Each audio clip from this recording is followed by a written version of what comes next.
And basically this would be our women's domestic violence shelter. So as you know, we don't have a nonprofit-owned women's domestic violence shelter. We have a federally run one, and the federally run one, the woman can't stay past 90 days. Wow. So that's why we have so many cases and so many people going back to their abusers. Just in the first 6 months of this year, 39,000 cases were canceled. And they were all canceled between day 42 and day 45, because that's the day that you get kicked out and you have to decide, do I make my child homeless or do I go back to the abuser? And women are choosing to go back to their abuser to avoid their 2-year-old or their 4-year-old being homeless. So our goal is we're creating our own that we own, and when we met with the other ones, we met with the other domestic violence shelters, and the first thing they ask, please don't tell me you're going to be federal like us. Please don't, because they call us, we house their people. When their people are getting kicked out, and a lot of them we can't house, we can't fit. But we get their referrals because they're saying it's day 45, can you take someone else, or else the lady has to go back, and we just don't have the space. And when they go back, the abuse is probably worse. And the abuse is worse. Yeah. And the abuser says, I'll take you back, drop the case. And they drop the case, and the whole cycle starts over again. They can hold over their head. Yeah, it's a horrible cycle. So our goal is to build these suites out here, build a lot of area in here for volunteers to come and do activities with the women, whether that's quilting, book reading, anything they could do with these women to help them, encourage them, and to have that. Ultimate goal is to make this 2 stories. We just realized that we're allowed to. So then we'd have, instead of 8 suites, we'd have 16. But again, reframing, we just began running electric. And our goal is to do housing, dormitory style housing. So we'll show you the setup that we currently have. We are about 50% through with constructions.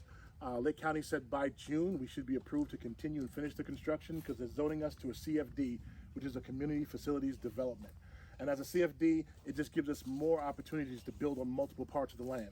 If we stay agricultural, we can only build that one building and maybe a small modular home here. As a CFD or community facilities development, we can build as much as we want, especially since this land is zoned for future use of a CFD. It was zoned to be something for the community. So it fit right into our plans. Our third phase 2 goal is we're going to knock down that house and build it up. We'll show you that when we walk over there. We're going to build the first nonprofit owned women's domestic violence shelter. As you know, with the current situation, we get a lot of domestic violence cases that we house. We're currently housing about 16 children and their moms from domestic violence. We have over 28 that are right now tonight sleeping underneath our beds and underneath our trailers that we provide for them. By the end of this year, we're going to double that and be able to house 65 people. By next year, our goal is to hit 100 people to be able to offer housing, affordable housing, and no-cost housing to help people get back on their feet again. We with volunteers, we did this whole entire wall. One of our contracting companies came out and volunteered to make sure we did up to code. So we had to tear this whole wall down, including the wood studs, so we'll just open and rebuild this entire wall so they can be up to code and also take rid of the water damage and do everything properly. We framed out our case management office. We're a case manager. Lisa will be doing that to start off with, working on their different cases, where they're at their education, and also our mental health counseling office on this side.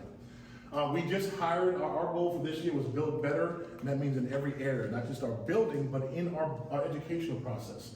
So we just hired Udemy. We pay almost $8,000 a year just for their software alone, but we have almost 50 to 60,000 classes that they can take. So each month they'll be assigned a class. It's on a dashboard. That class could be budgeting 101, budgeting 102, customer service skills, and then we'll assign them a class that deals with their current career and where they want to go. We have everything from website building to construction, whatever you're looking to learn, it's on our software program. So we hired that program so we can begin doing monthly trainings. They can do it online, they can do it on a computer lab. We'll have computers here, or this will be a non-load bearing wall. It'll be a whole separate training section right in this section here. So we're creating multiple ways for them to receive education, mental health counseling, and also basic skills. How do you budget? How do you budget a checkbook? How do you figure out what you have to pay and based on living within your means? All right.